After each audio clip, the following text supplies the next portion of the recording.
calling this Utilities Committee meeting to order. We don't need to call the roll because we're here for only an operational review. So Director, if you'd like to come to the table. And today we're going to be hearing operational review on Cleveland Public Power, as well as the Department of Public Utilities fiscal control. We're going to start with Cleveland Public Power. Good morning, Director. If you could just introduce your team.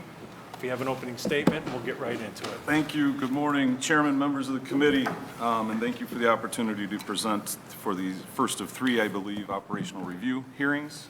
With us today is Executive Commissioner Danielle Graham, Commissioner Ammon Danielson of Cleveland Public Power, Chief Financial Officer Catherine Troy, DPU, and Bernie Jackson, Deputy Commissioner of Cleveland Public Power.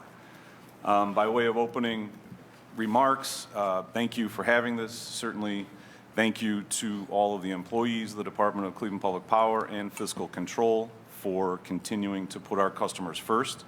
It's something that we take pride in.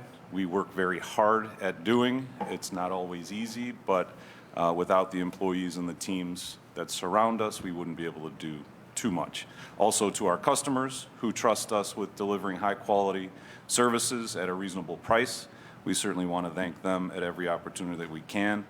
By way of Cleveland Public Power in 2023, the big takeaways or updates for council that I would have are the rate study, which council gave us the authority to go out and seek a vendor for. We are in the final phases of getting that under contract and the very beginning phase of sharing information in an effort to get council a very comprehensive rate analysis and recommendation for our customer. The collective bargaining agreement with Local 39 was ratified by council last Monday. Thank you for that. That was a tremendous effort on behalf of all of us to get something that we all collectively believe will continue to put our customer first. I mean, that's what we're doing. That's why we're here. And that was the focus of the negotiations and the final contract. The only other update I would give, a lot of calls and comments about the Utilities Amnesty Program that council gave us the authority to do in May. The first phase of that was completed in late September, early October, which was specific to the outlines of the legislation and the compliance of the ARPA dollars. Happy to report that over 1,500 customers were eligible to pay. Over $1 million has gone to those customers' accounts. In October, another round of letters went out to eligible customers. Approximately 1,300 letters were mailed in the month of October. We've already received over 400 back. So it's our intention to obviously get those dollars into those customers' accounts and help those customers who are facing potential disconnection. That's what council charged us to do, and that's what we are charging all of our respective teams to accomplish in a timely manner and in compliant with all of the rules of those dollars, which is not difficult, but it's important. It's what we're here to do, so we will continue to do that. So, Director, you'd say the amnesty program has been a success up till now? Yes, Chairman. All right. Yes. Okay. Thank you. Director, if we can go right into Cleveland Public Power. I believe you have a presentation for us. The clicker is somewhere right there. Thank you. So I believe the Commissioner is going to take over. All right. Good morning. Good morning. Brief agenda, of course. Walk through that fairly quickly. But to start with the overview, I think, in terms of our mission, vision, and values, these have not changed substantially, but I think to sum up, my goal, and I think all of ours, is that we want CPP to be the best place to work and the best place to get power in Cleveland. That's all of those combined, and that is essentially our goal. We are, just a reminder, an enterprise fund. We operate based on what we receive from our customers. We are not part of the general fund of the city, and of course, mention as well, we don't have any outside shareholders. I only mention that because we do share a footprint with the company that does.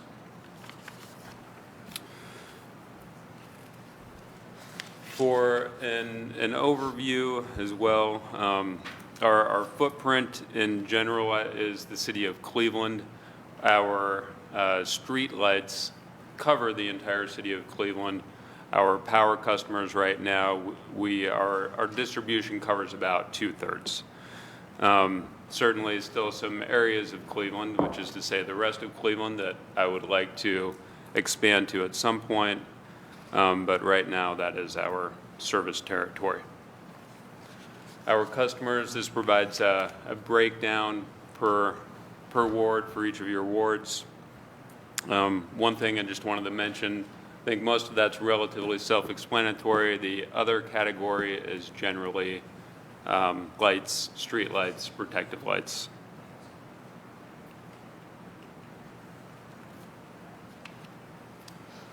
Our infrastructure, just at a high level, we get our energy from the larger grid. We don't generate it here, so all of the energy that flows in comes along these transmission lines from outside sources that we procure energy on behalf of our customers. That comes in at a high voltage, gets stepped down through fairly large transformers at these substations and onto our distribution lines. Those distribution lines are still higher voltage than your average residence, than your house would be. And then along those 900 miles of distribution lines, we essentially have an innumerable amount of line transformers that further step down to that voltage that runs into your house. The finances of CPP are fairly stable. Those bond ratings have been consistent for years. Those ratings essentially impact our interest rates and help us get reasonable rates when we do go out for a bond. Right now, our largest expenses go to purchased power and then about 10% to capital, which comes right now from our budget. We'll have a bit more on power costs in a couple of slides. Our employee breakdown, simply put, we are part of Cleveland. We are Cleveland. The majority of our employees are residents of Cleveland, and overall our diversity reflects that of the city that we serve. Our charges, and we'll have a further breakdown on this or an example of this in a second. First thing to point out is that electricity charge has not changed since 1984.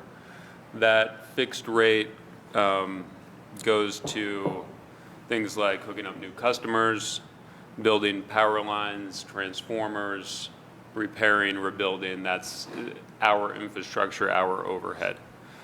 The energy adjustment charge, when I mentioned earlier that we purchase power for our customers and that comes in on transmission lines, the energy adjustment charge is for that power to be delivered to our grid. And that is, as we saw under the financial metrics, that is the bulk of our budget costs at the moment. And then finally, there's that kilowatt hour tax. This is a state excise tax that we are required to collect. So a sample bill, a couple of points about this one. Again, since 1984, our rates haven't changed. For that kilowatt hour charge right now, for a residence, that's about 6.5 cents for winter and about 7 3/4 cents per kilowatt hour in the summer. The energy adjustment charge, one thing I'd like to point out about this, in addition to just being a pass-through, so on the one hand, our, call it infrastructure cost has stayed, or charge has stayed consistent since 1984. The energy adjustment charge and the cost of energy behind that has gone up by about 240% from 1984 to 2022.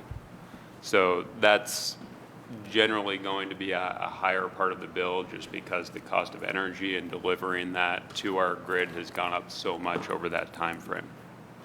And then finally, as mentioned, there's the kilowatt hour excise tax.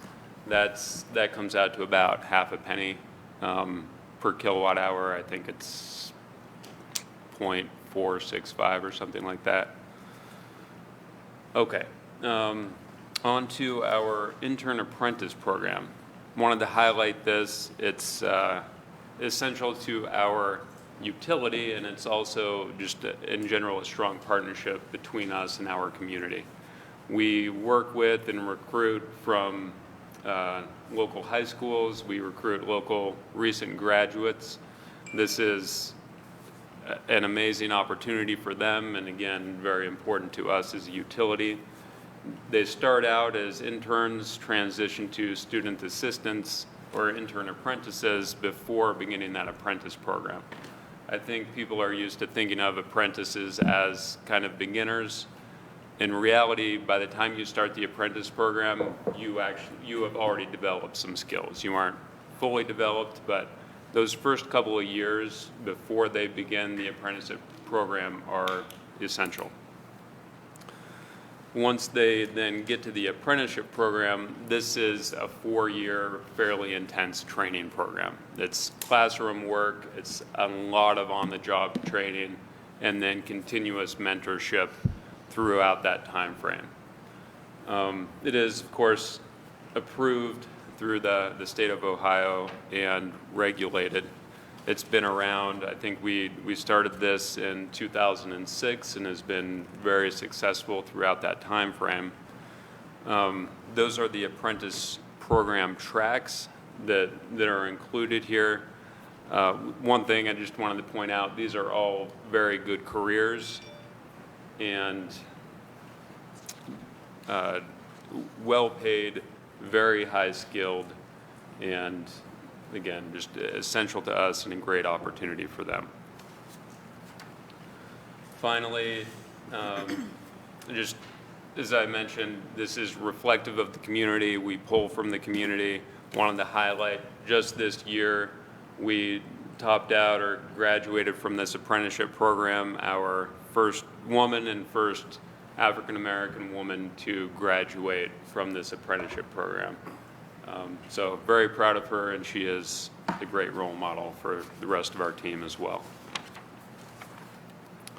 So our kind of breakdown, starting with the administrative office, we have about 95 employees on budget. This is everything from designing projects, managing projects, directly supporting and helping customers on the phone and in the community. It includes community outreach, and as well to highlight dispatch, we have 2 24/7 desks, actually, one for transmission operations and getting that electricity delivered to our grid, and one for responding to trouble and other issues.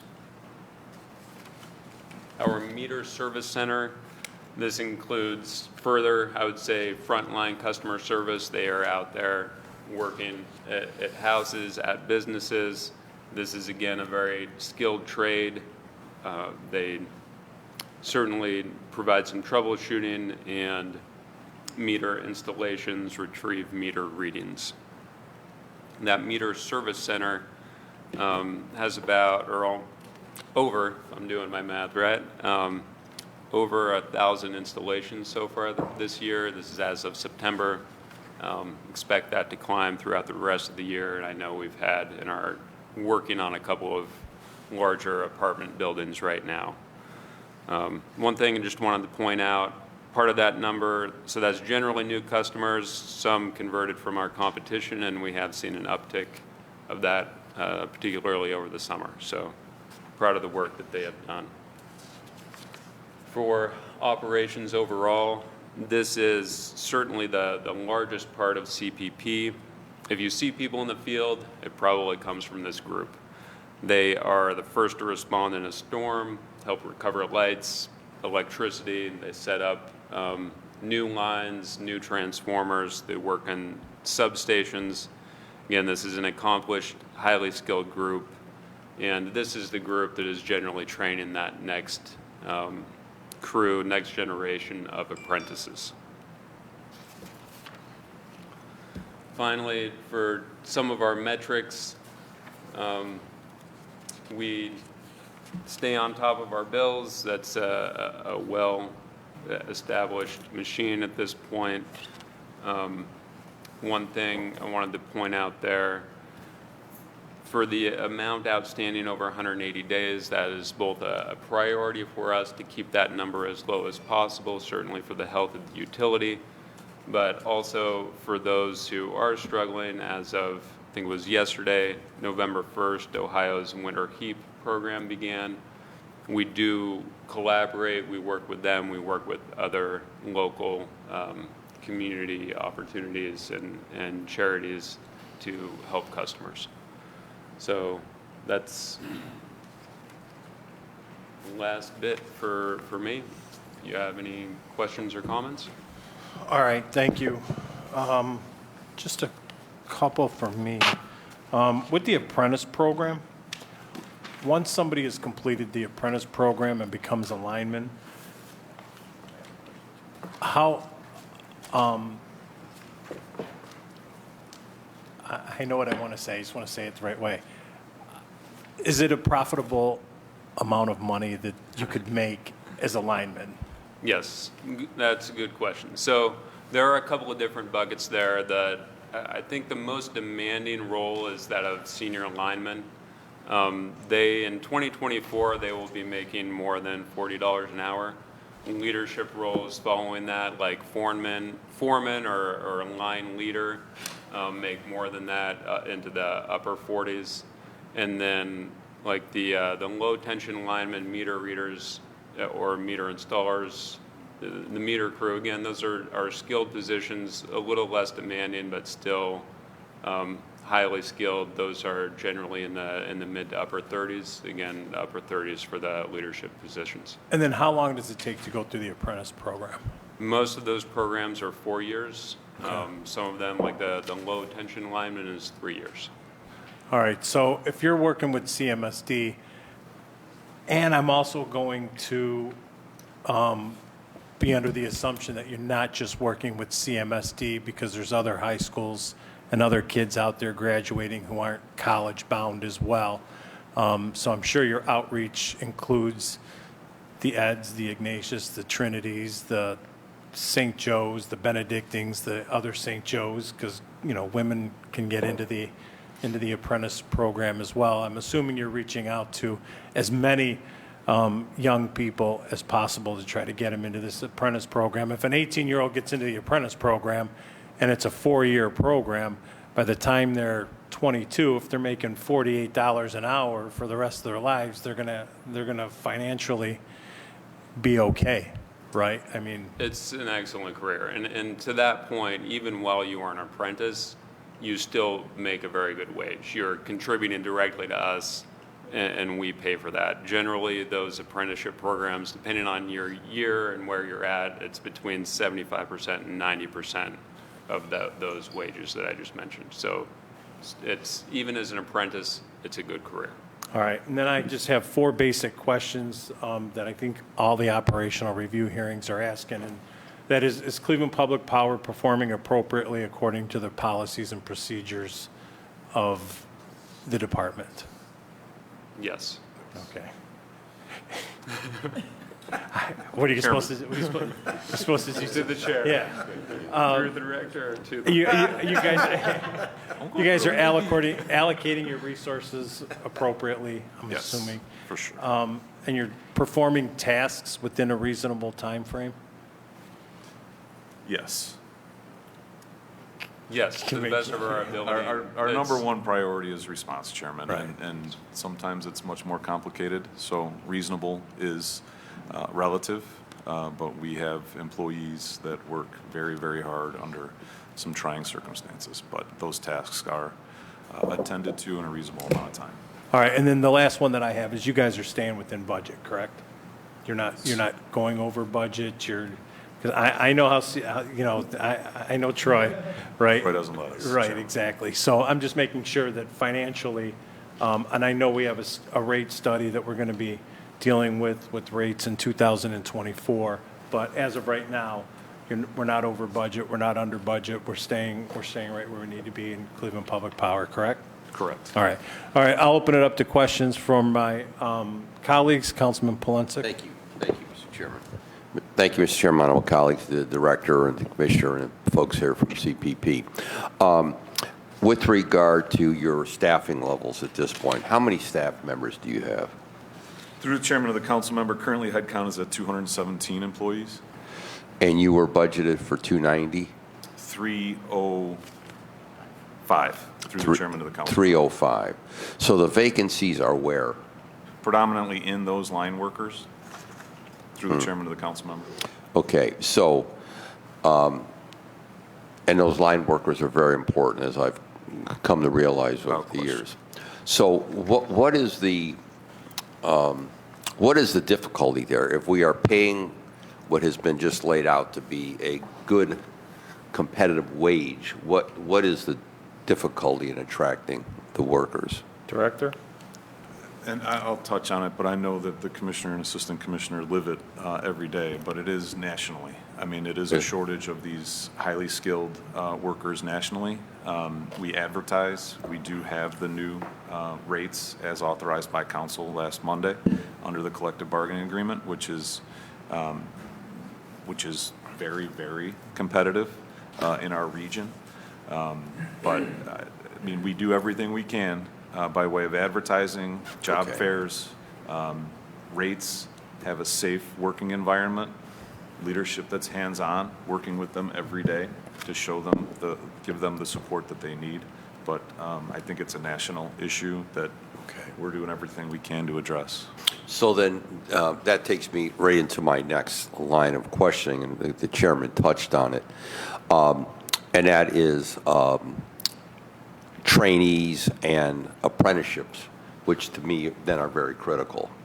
And so the chairman indicated, because you really didn't give us a response, we know there's a partnership with CMSD, but take me through the steps. If I'm a student at Glenville High School, do I receive any in-school, if I want to sign up for the apprenticeship program, is there any in-school training, or I'm going somewhere, I'm physically going somewhere?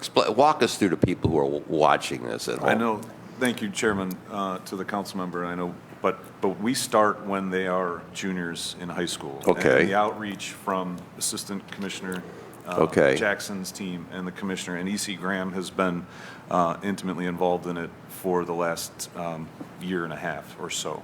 So we start in junior year. We work predominantly at CMSD. That is our priority at Okay. this point, our CMSD students. That is a policy decision. However, if there are, the next step, if we haven't filled those positions, it's a Cleveland resident, right? That's kind of why we do this, is to get those kids Okay. in our neighborhoods working on a career path. Right. So it starts as a junior year. It's informational with the parents and the student, if not necessarily the parent, guardian, caregiver, and the student. And we tell them all about it. We give them all of the information. And then from there, it's continual touch points. I mean, they know these kids very, very well by the time they get that diploma. And then when they do, it's an immediate meeting at, I think the last time we did it was at the place by St. Vitus, whatever that. St. Martin de Port, Yeah, the rec center next door. Kavasik. Kavasik. So we had it at Kavasik, again, with caregivers. And then from there came over 15 apprentices.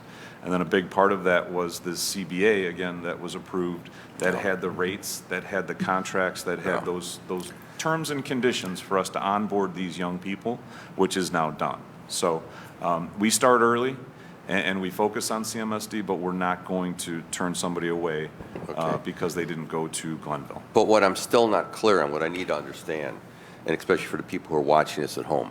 So I'm a junior at Glenville High School, and I'm intrigued by this. I'd like to be a part of this. is there any in-school training, or am I physically going somewhere? So there's no through the chairman of the council member, training by way of the work. Yes. Yeah, that's done through the state apprentice board in a classroom with the union.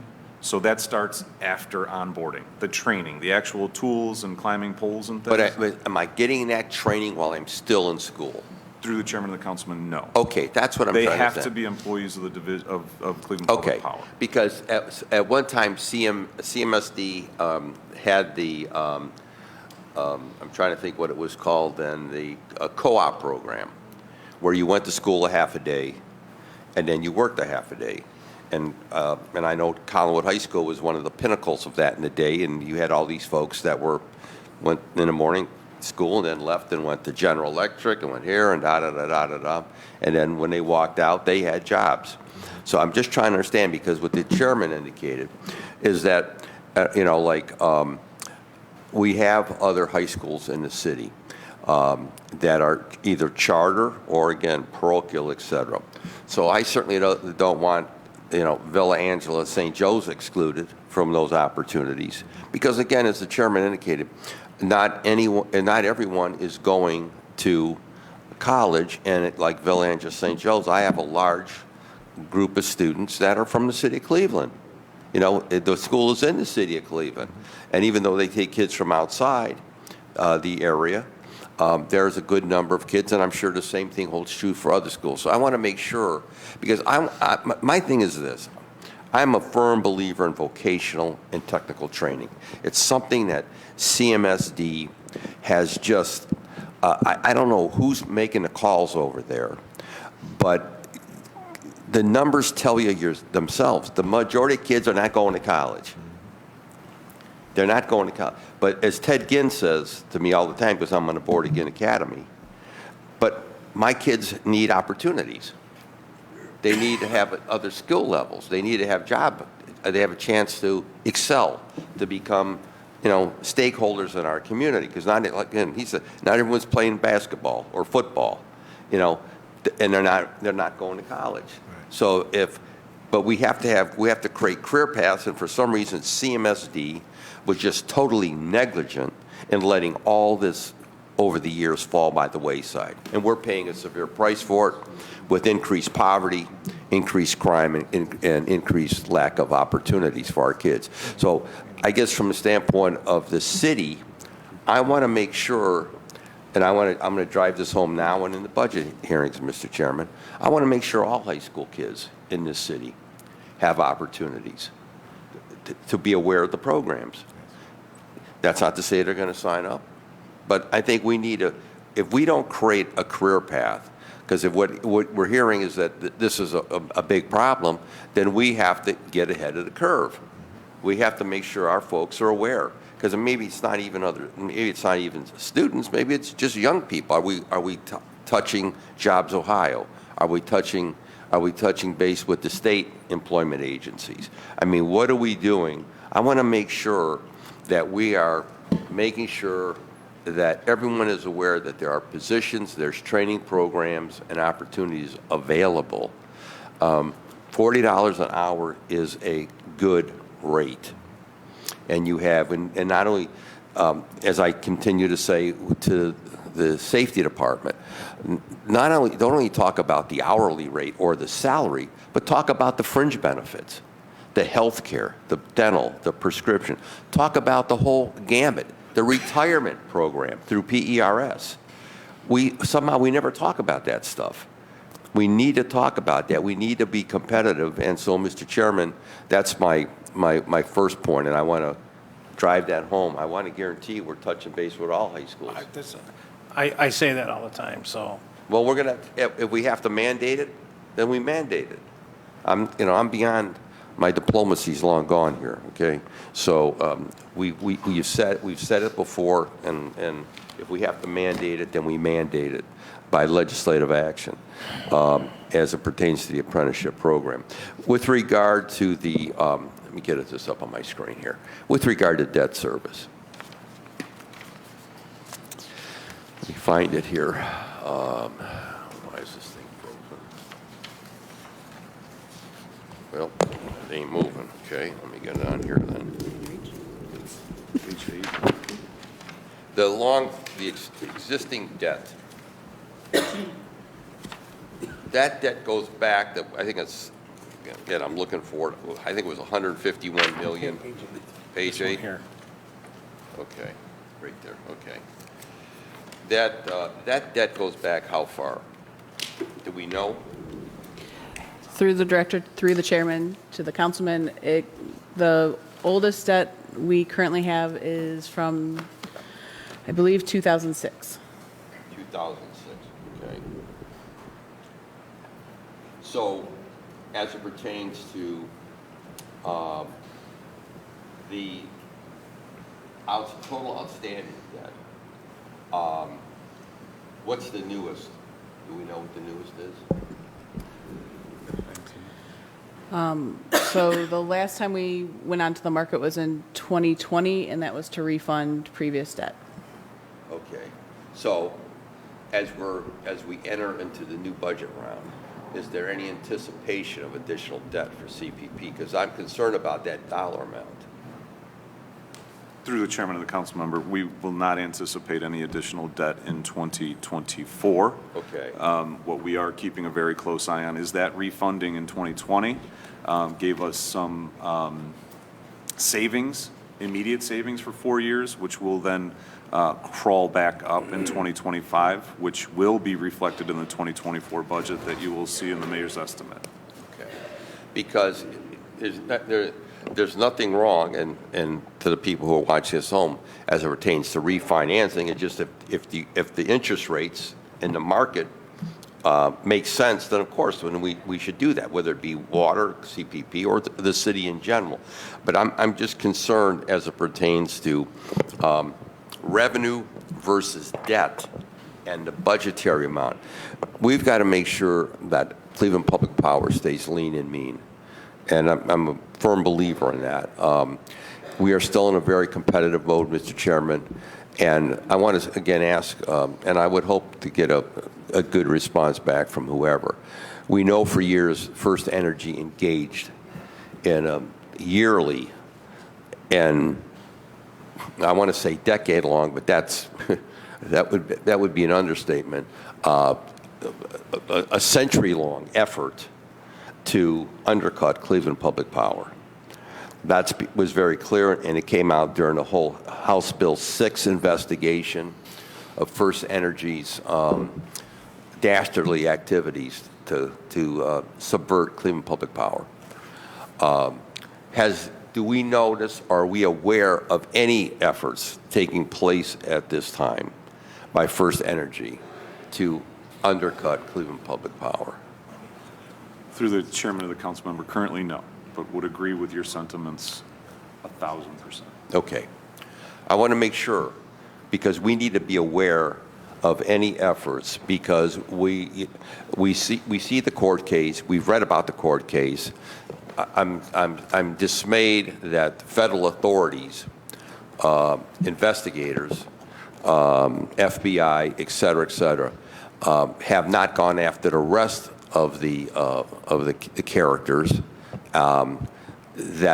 Because I keep asking myself, what about the rest of them that were engaged in this process, not only to pass on higher utility rates to Ohio customers of both First Energy and elsewhere, but it's clear it came out that of their efforts to gut and to undercut Cleveland Public Power. And yet, again, the main culprits have never been charged in federal court by the prosecutor, federal prosecutors. And it's really has concerned me as to their influence, First Energy's influence within the Department of Justice and with state regulators.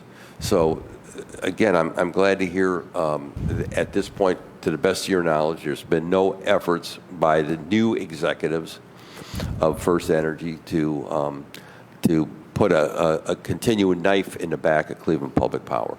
So, Mr. Chairman, I don't have to tell you, based on the map that you all have, the greater Collinwood area is the largest customer base for Cleveland Public Power.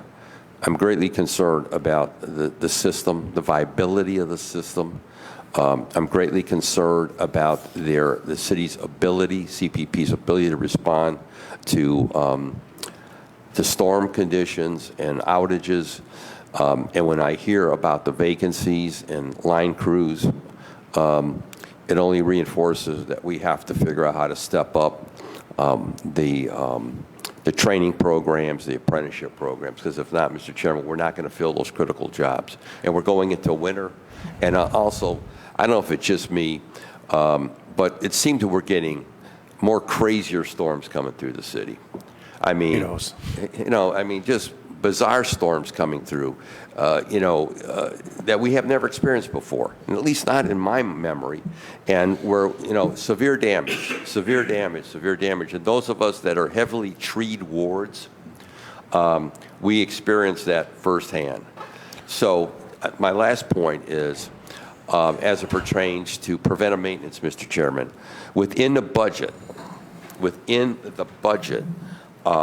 with regard to tree trimming, outside tree trimming, where would that be within your budget? Director? So under other contractual, On other contractual, yeah, well, I guess I'll let Troy. Go ahead. It is under 6380, other contractual, and 60, let me look, Yep. 6380. Page 2 of Page 5. Yep. towards the bottom.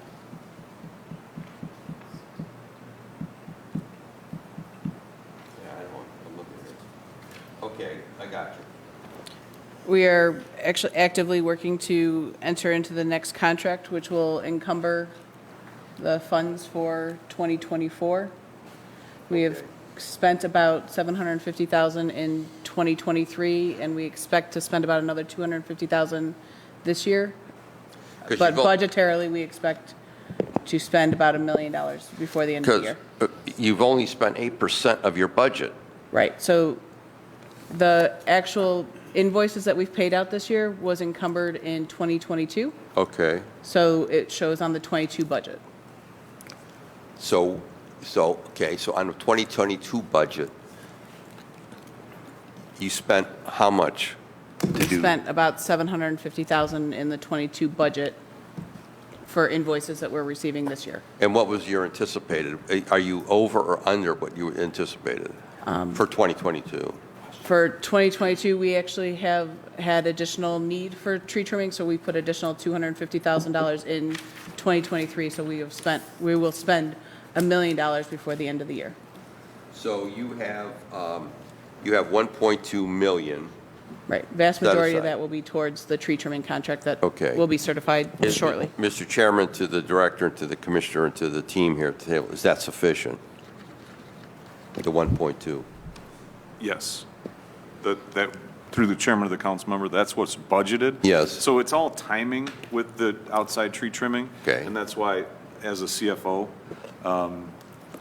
Catherine's explanation, these years, they don't invoice us as the work is done. Okay. They have a lot of work. So the invoices, we have to identify which budget year to identify it, to apply it to. Yeah.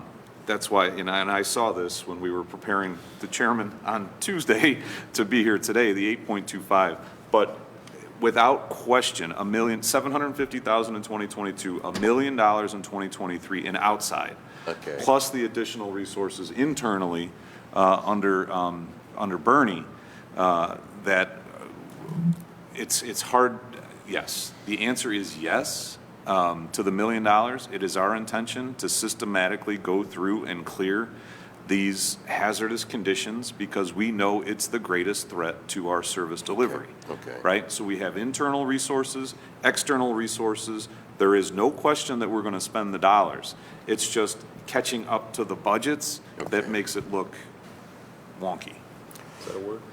Okay. It's a very technical term. Thank you. Okay. And so, on that note, Mr. Chairman, I appreciate the chair having, in essence, and these pre-budget rounds that we have all been going through the various committees and members of the council have been engaged in this process. I think it's important that we really take a deep dive as it pertains to the delivery of services, not only here but across the entire city.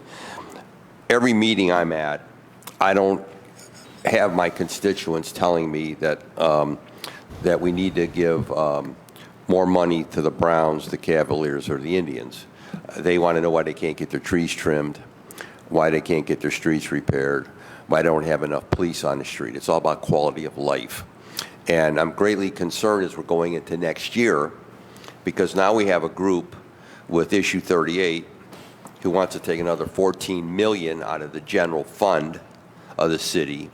And I'm greatly concerned about the delivery of services for our citizens. Even though Cleveland Public Power is an enterprise account, there's always a domino effect. There's a domino effect across the city. And I'm greatly concerned because services are not collectively where we need them to be.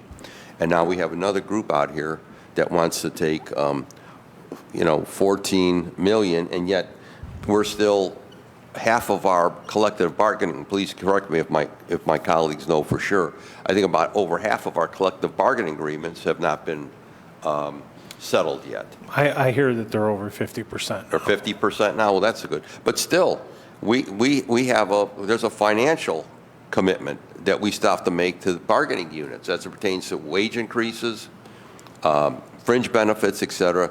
So going into next year and beyond, I'm really concerned about the city's budget and ability to provide quality services. People don't realize, maybe some people do, I hope, watching this, this council worked collectively with the administration to have a balanced budget last year. Look at the major cities in this country that are in financial distress.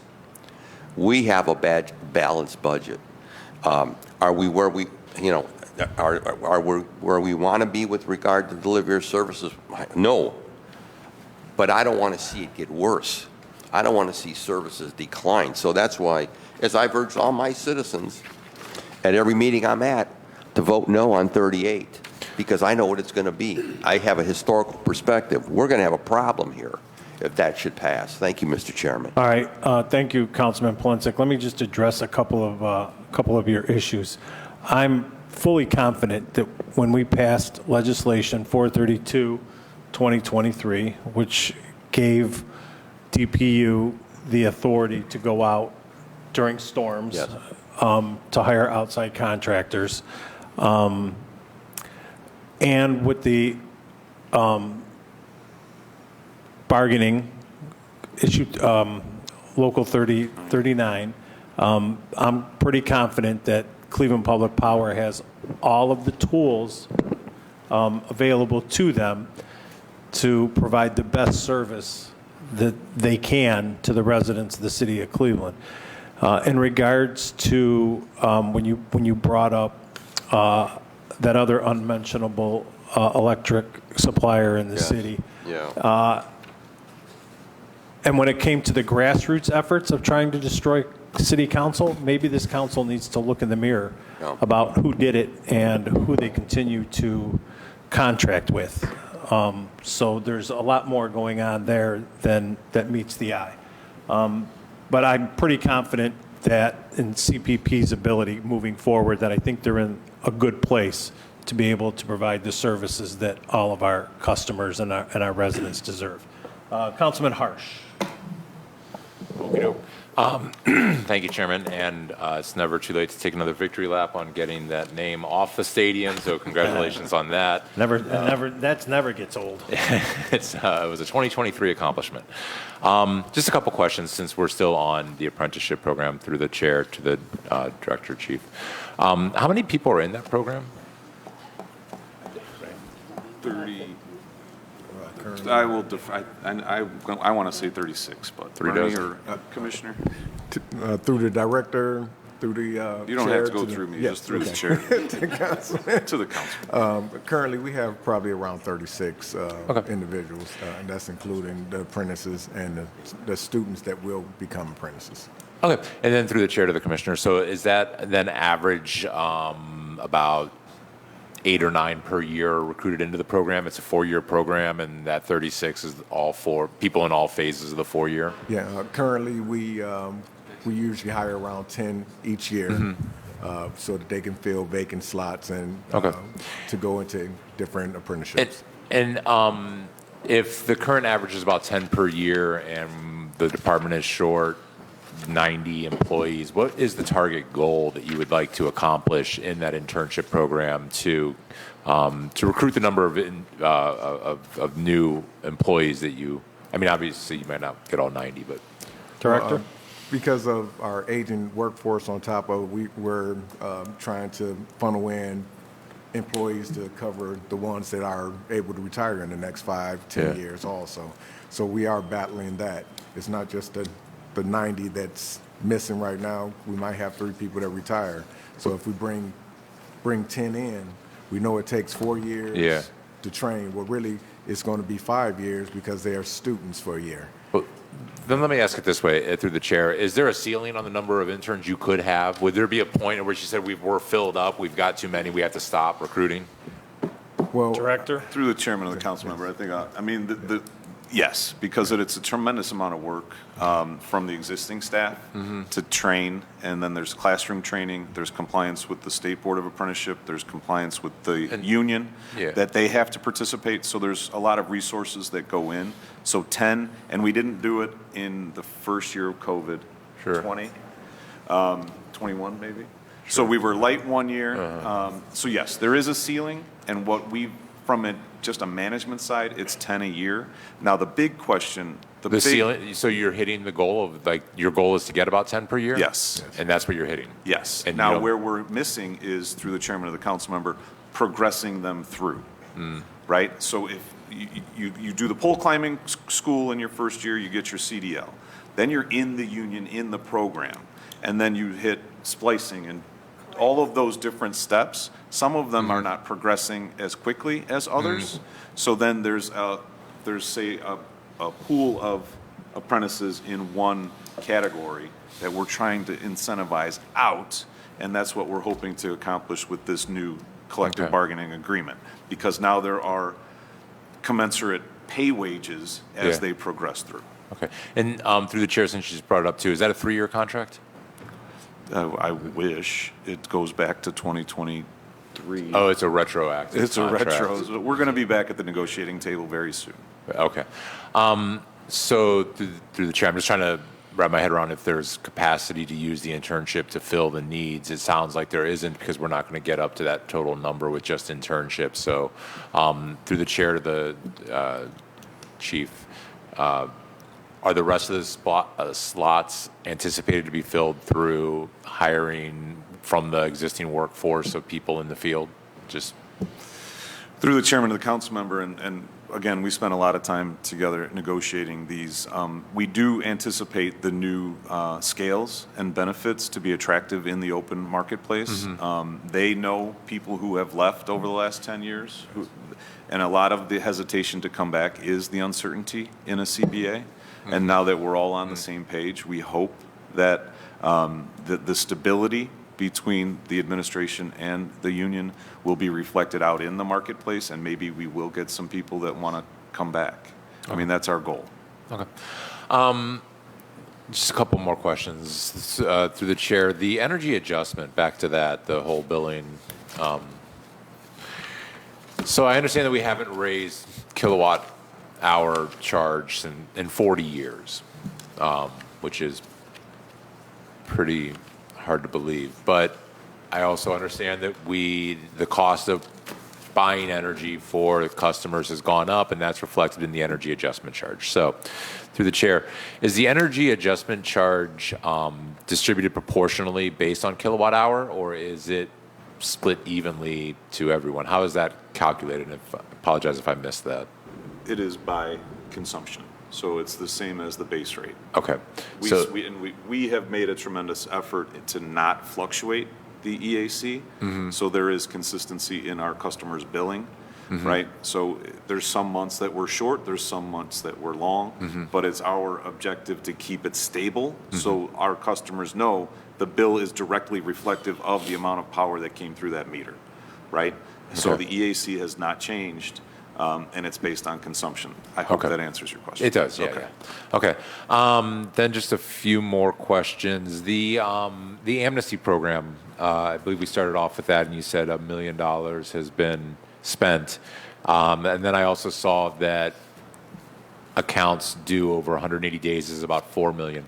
Would that be 5 million if not for the amnesty program? Was the amnesty program chipping away at those that $4 million that's currently still outstanding, or were these different customers who took advantage? Chairman, to the councilman, I would say it's different. 180-day arrearage is typical in utilities. A lot of people, unfortunately, are trying to pay the bills and they wait until they get a letter or something. So the amnesty program, as council wrote the legislation, was for those on pay arrangements facing disconnection. So somebody who's 180, a typical customer who's 180 days in arrearage has not been incentivized to call us to get on a pay arrangement yet. Okay. Because there hasn't been that severance process instituted. So I would say they were different. The $4 million 180-day is not overly concerning from a financial standpoint. It's typical Okay. of a utility. On that point, Yeah. Director, 180 days is still, half a year. So how long do we allow people to go before we start that process of disconnecting? And would it behoove us, and would we be able to collect financially if we started that process a lot earlier? Through to the chairman. So it is a monetary threshold that begins the severance process. So a typical, as outlined on page 11, a $70 a month bill was for last month. So 180 days, yes, it seems like a long time, but in terms of a lot of our customers, they don't pay all of it on a regular basis. So we try to be very cognizant of the struggles of our customers, right? So if we shorten the amount and institute the severance process sooner, we're going to have, that's a tremendous strain on the operation, and it's a tremendous strain to our customer who's deciding whether to fix the water tank or pay the bill, right? So there is no magic number.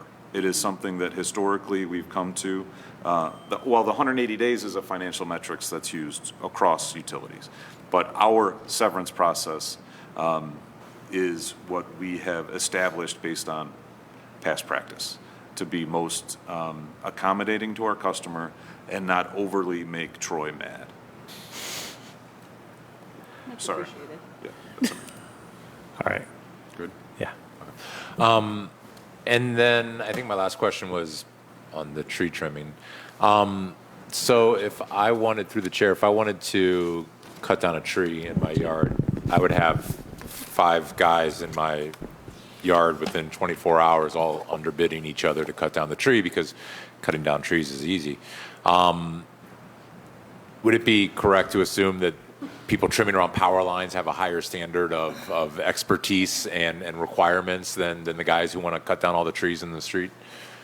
Chairman of the council member, yes. Okay. And then through the chair, do we have a harder time getting those contractors? Is there a shortage in that work too?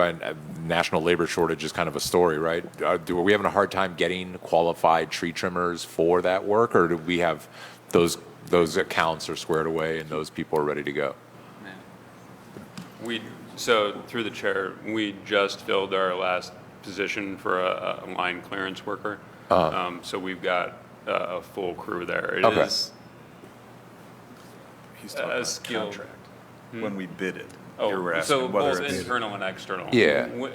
Internally, we are able to find that position. Okay. Contractually, we are able to find Okay. contracts with good contractors to fill that work. Okay. Okay. That was all. Yep. Thanks. All right, thank you, Councilman Harsh. Councilwoman Gray. Good morning, everybody. Thank you, Morning. Chair. Morning. Chair, to the director, I just have one question. You came to my community meeting at Halle-Simpton Park this Yes. past summer, and I appreciate that. And I know your team took a list of residents to sign up for the apprenticeship program, and they wasn't, and these residents, wasn't CMSD. students. They were actually older residents that wanted to see how they can get a job. So do you have the data for that to see if they were contacted or did they get into some type of training program per se? So I can just have the knowledge of how that particular procedure works if they're not a CMSD student. Director? Thank you. Chair Through to the the director. Through the chair to the council member, and that event was attended by Aaliyah McBooth, who is the point of our apprenticeship program, and joining her at the event were 2 apprentices, the 2 young people that were there in the tent with her. So I don't have the data on those specifics. I was there, that was a busy day for you and I was only there for about an hour, unfortunately, so I will follow up. There are other opportunities, right, other than the apprenticeship program. And the apprenticeship program, as outlined by the state, does require a recent graduate of a high school, right? Our policy is CMSD, and then Cleveland residents, and then fill the roles, right? So I can assure you that if Aaliyah McBooth, and I don't know her title, if Aaliyah got qualified names, she found a place for them. And a lot of those other positions are just like everybody else. Civil service list, take the test, get on it, get it to us. They interview, and we onboard. Now, so I will get back to you. I guarantee you that Aaliyah will remember. And I just, I don't have it today. Okay, thank you. Thank you. Chair. All right, thank you, Councilwoman. One last question for me, and that, do this apprentice program that you have, and you indicated that it takes other employees and union members and everything to help train. Is there a possibility that you contract that training out? Can you do that, or does that have to be in-house? So through the chairman to the council member, that's in the state law. That is, Okay. what's it called, OT something. Yeah, it's the on-the-job training by way of the contract that we have with Local 39. Okay. It has to be that. All right. All right. Any other questions for Cleveland Public Power? All right. Now we're going to move on to the ever so exciting Department of Public Utilities Fiscal Control, and that's Troy. I appreciate the good words about the Division of Fiscal Control. Great. Chairman. And I think we have a slide presentation as well, and for my colleagues, it is on your tablet. So the Division of Fiscal Control is the financial arm of the Department of Public Utilities. This is our first time doing a presentation for you, so we will still go through the same concept of the overview, mission, employees, and then some stats that we go through on an annual basis. The division works very closely with the operations of the Department of Public Utilities as well as the Department of Finance to make sure we're following all the city rules and regulations. We are responsible for all the financial aspects, which include long-term planning, budgeting, procurement, accounts payable, payment processing, debt oversight, grant management, and then financial statements and inventory. Fiscal control currently has a well-represented of Cleveland residents as well as a varied ethnicity group, as you can see on the screen. Fiscal control is responsible for processing about 8 million payments annually for water, water pollution control, and CPP, and other government agencies. These payments in 2022 amounted to about $950 million, of which went to $516 million went to water, water pollution control, and CPP. There are 15 other entities that the division bills on behalf of. And then currently we are overseeing rates and cost of service studies for water, water pollution control, and CPP. In conjunction with the Department of Finance, we process about 20,000 invoices annually. We have payroll of about $100 million annually. We produce the financial statements for water, water pollution control, and CPP. We maintain and obviously create the annual budget for the department. And then so far in 2023, we have processed 98 competitive bids that were over $50,000, and we have processed 210 competitive bids processed under $50,000. My team is very good at what they do, and we hopefully are making lives easier for our operations folks so they can do what they do and not have to worry about trying to buy everything. Really? We try. And Nice. with that, I like quick. And, all right, and DPU, just for my colleagues, DPU, Office of Fiscal Control, is not just Cleveland, it's Division of Water, Water Pollution Control, and Cleveland Public Power. Correct. So my question is that with, you indicated here, 8 million payments annually that you process. How many of those, that 8 million, comes from water, water pollution control, and CPP? So most of our payments are joined together. So if you think about your water bill, whatever's on the water bill goes towards water. So that would be one payment. So I would say we have 440,000 water accounts. So if you multiply that by 12, what is that? Okay, Yeah. I'm not doing that. Exactly. It's a lot. Oh, there's a lot. All right.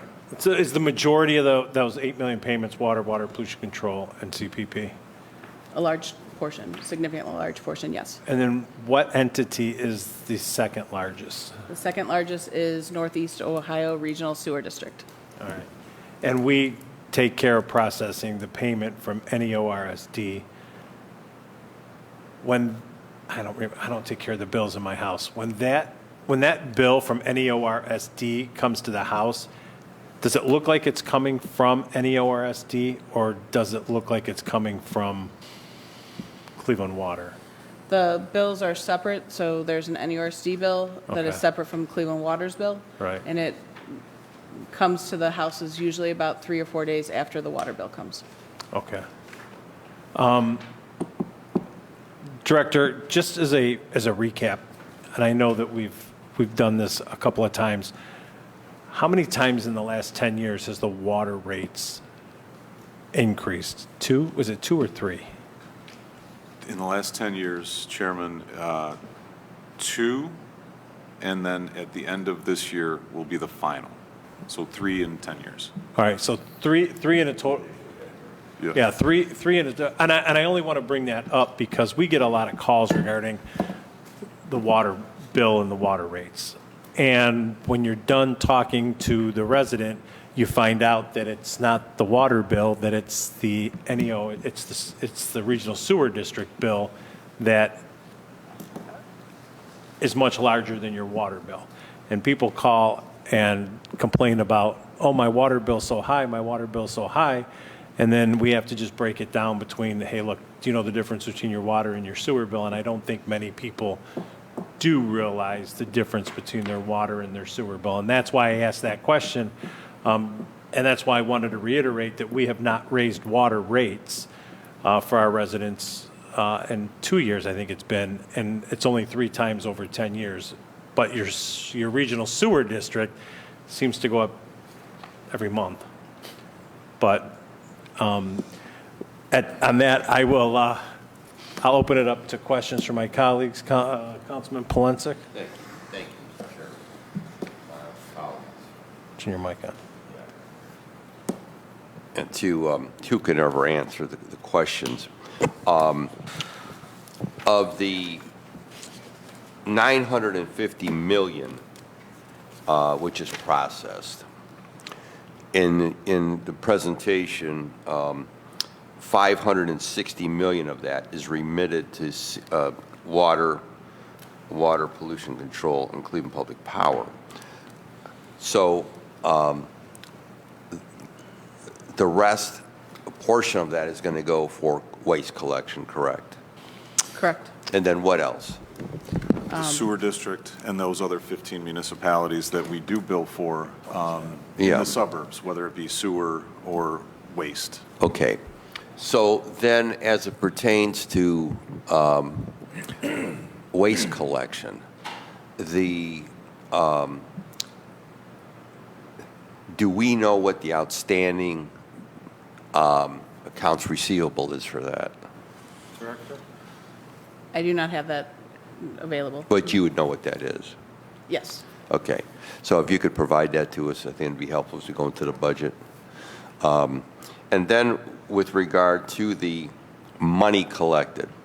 So I write out a check every month, and I send it in for my water bill.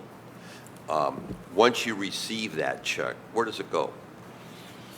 So we have a group that actually processes all the checks. So they open up the checks, they scan them.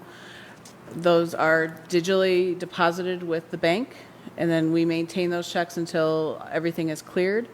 And then at that same day that we are scanning the checks, they're being posted onto your account, so it shows that you are paid and we are good to go. So you're making a deposit into a bank for water, for water pollution control, and for CPP, separate accounts? All the deposits are made into one account, and then we move the money on a daily basis for water pollution control, CPP, and waste collection. And then monthly, we are sending wires or checks to the 15 other entities. Okay. Do you know what bank are we depositing the money into? I believe currently we are using Huntington. Okay. Do you know if they're current with the Community Reinvestment Act requirements? I do not. That is a question for Division of Treasury. Okay. They're in charge of all of our banks. So again, to the administration going into the budget, this is going to be a big issue with me because of the redlining that's going on in the city, that we need to deposit city dollars into banks and financial institutions that are making loans in the city of Cleveland. There should be $1 going to any institution that is not making loans, mortgage loans, rehab loans, car loans, I don't care what it is. That not a nickel should be going to any institution that's been redlining our neighborhoods. And I'm going to be insistent upon that because I continue, Mr. Chairman, to deal with that issue. And I don't know what Huntington's practices are, but I know my own experience dealing with Key Bank, we're not good. I've heard from other residents, other businesses of dealing with, and especially minority businesses and individuals about not being able to get loans in the city and yet bankable. So I want to say this to the administration in general and to my colleague. This is going to be a big issue with me during the budget process. We cannot, I'm going to quote my dear late friend Fannie Lewis. She had a great line. I think she picked up as a kid and from Memphis, Tennessee. I think about it all the time. She had a favorite line. She said she wasn't going to fatten frogs for snakes. And every time I heard her say that, I loved that line. She's not going to fatten frogs for snakes. And so at the end of the day, if we fatten people who are not helping our neighborhoods, then shame on us. Then shame on us. And I'm just $950 million we're depositing in banks or bank. We need to know that bank or banks are listening to us. I'm assuming we're making interest on those deposits. I'd like to think we are. Okay, but I'd like to hope that those financial institutions remember where they're at and are supporting Cleveland residents. So I'll leave it at that, Mr. Chairman. All right, thank you.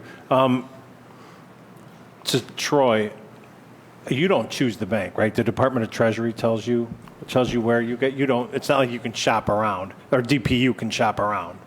DPU is part of the City of Cleveland, so we defer everything to the Division of Treasury. All right, so that's where, when they come to the table, it's the Department of Treasury that you want to address those two. Yeah. And then I have one quick question on that.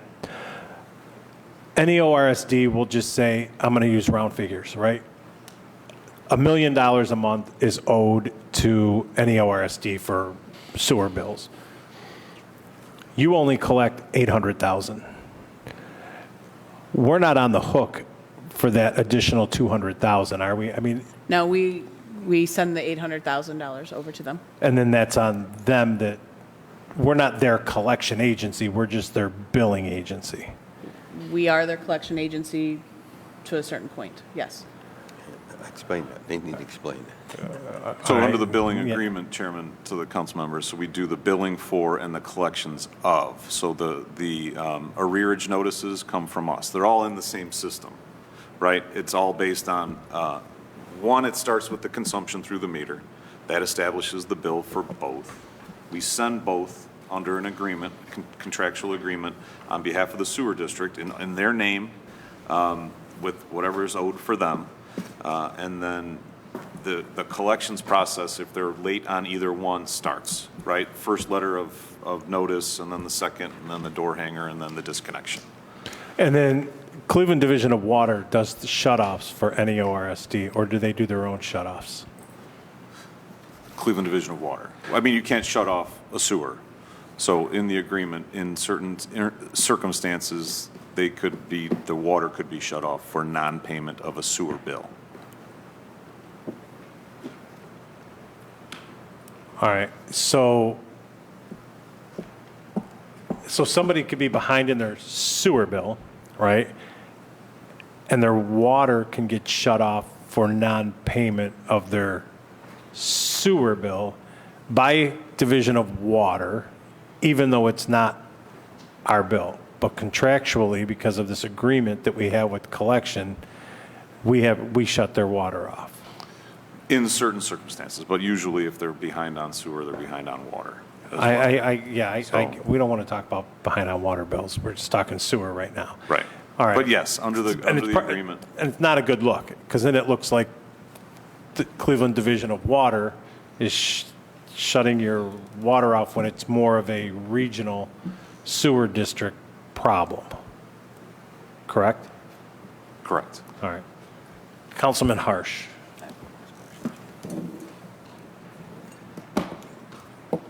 Okay, two things. Sorry, I have to go back to water. Back to CPP as well. But I think I got the answer. But the 516 million of the 950 million collected goes to 15 other divisions aside from city, and those are through the chair. NEORSD, and then do we also bill for other municipalities? Are we the collection agency, the billing agency for others? We are for certain organizations. And So- through the chair, who are those? Are there broad buckets, like a couple first ring So suburbs? some or- that I can think of are North Olmsted, Euclid, Bedford. Sure. North Olmsted Sewer. Yeah, all of them are the Bedford, sewer. so it would be the sewer bill. The local Yeah. charge on a Cleveland water bill is WPC. Right. We do that for other municipalities. Right, okay. Bedford, North Olmsted, that Okay. the CFO just outlined. Okay. And then I apologize, I have to go back to power real quick. Back to the recruiting. Do we use, CMSD has a program called PACE that I think starts in 6th grade, much younger than what you're sort of like looking at. Do we participate in that program as well with some of those younger students to try to get them thinking about careers in public utilities at a younger age? I don't know about PACE specifically, through the chairman of the council member, but the STEM program at Cleveland Water, the summer sprint or the solar sprint through CPP is for those younger students. Yeah. If you wanted to explain that, the solar sprint, I don't know. I mean, it's just a program that we do for the young kids. Yeah. We're out all the time, and I forgot to introduce Margaret Jackson earlier. So Margaret's team is primarily responsible for outreach. They're at all the events. But PACE, I can't answer that right Yeah, now. okay. But I'll look into it. It's just lodged in my head because I know that through the chair, children like to do things that are fun more than necessarily things that are good for them. And climbing poles is fun, and driving big trucks is fun. And I don't know, every kid in middle school wants to be an influencer right now because it seems fun, right? So, maybe there's a way to participate in those programs at younger ages and lodge the idea that these are fun careers. I know a number of linemen who are very satisfied with their decision in life, and they're having fun earning good checks. And your definition of fun changes over time, but maybe we need to hook them at a young age on, bucket trucks and climbing poles and fun things. Agree. So it's a sixth grade program called PACE, Thank CMSD. you. Yeah, thanks. I have one thing. And we can stay in touch. Councilwoman Gray.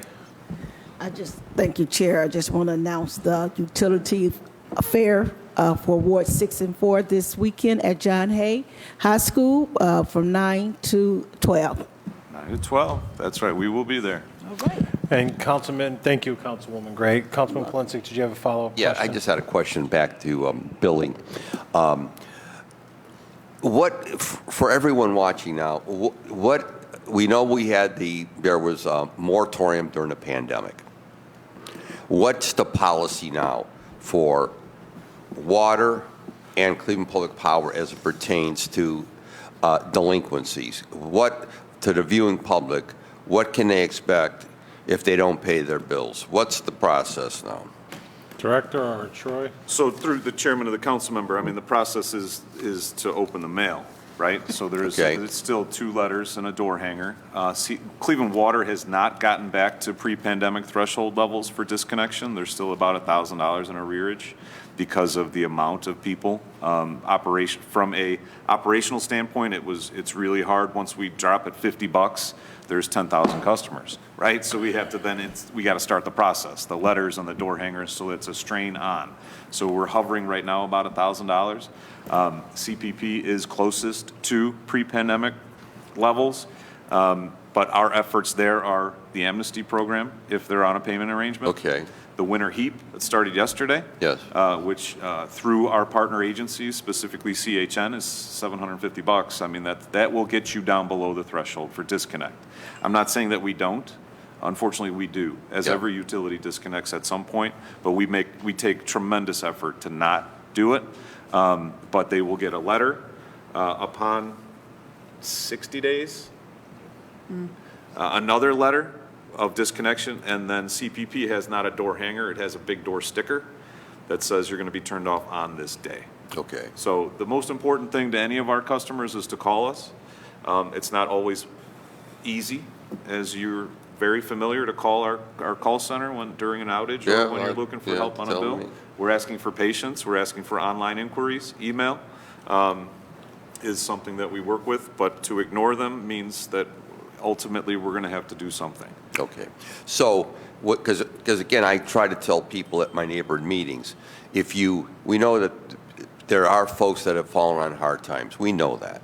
But we also know there's other people that have tried to beat the system, especially Right. during the pandemic. I was very aware of that with a minister who had a dear friend of mine who owned several rental properties in the neighborhood where he had tenants who just wouldn't pay him, and he knew they had the financial resources, but they just would not pay him, and put a great burden upon him and his wife.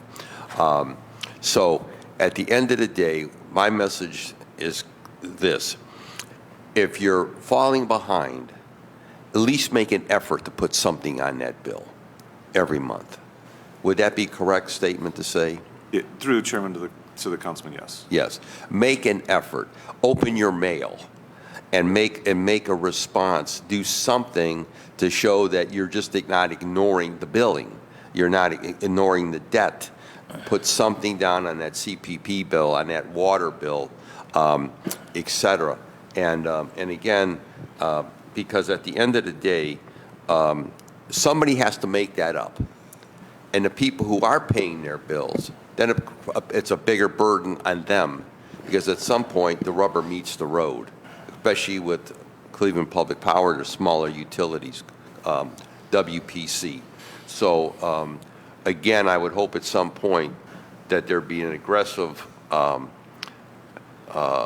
steps taken, because what I find outrageous is where I have these absentee landlords who are receiving rent and yet are not paying their water or sewer bills.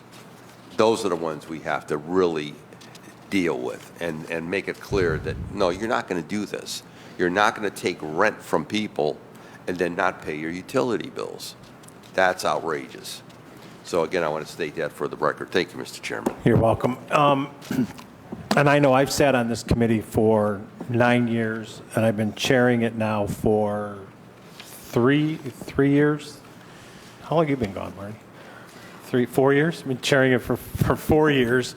And one thing that I have learned is that the Department of Public Utilities, water pollution control, and CPP, in my opinion, are overly generous with not cutting people off. I would concur with that. And providing payment plans, and you know, they go above and beyond what I would if I was the director, but I'm not the director. They go above and beyond help to provide the help needed to the residents who need it. So anybody who does get their electric cut off or their water shut off, I can honestly say that our organizations have done everything they can to bend over backwards to make sure that that doesn't happen. So a lot of times it does get placed off on the resident who just ignores it until they have to take that step. But I commend them for being overly generous in taking every measure possible to make sure that nobody's service is interrupted at all. So on that, I want to thank DPU for Department of Public Utilities Fiscal Control and Cleveland Public Power. We will be meeting again next Thursday to go over water pollution control, and radio communications, I believe, correct? Is that what- Division of Troy? Water and Radio Communications next Thursday, and some legislation. Right, and- Water pollution control and Channel 20, I think, or utilities admin is on the 30th of November. Okay. All So right. the next Thursday's the 9th. And then Right, the so 30th. next it's water and radio communications, as well as legislation that we have for next week. So if we could please be on time, so we can do the legislation first, get it out of the way, and then go right into the operational hearings. On that, Department of Public Utilities is adjourned. Thank you.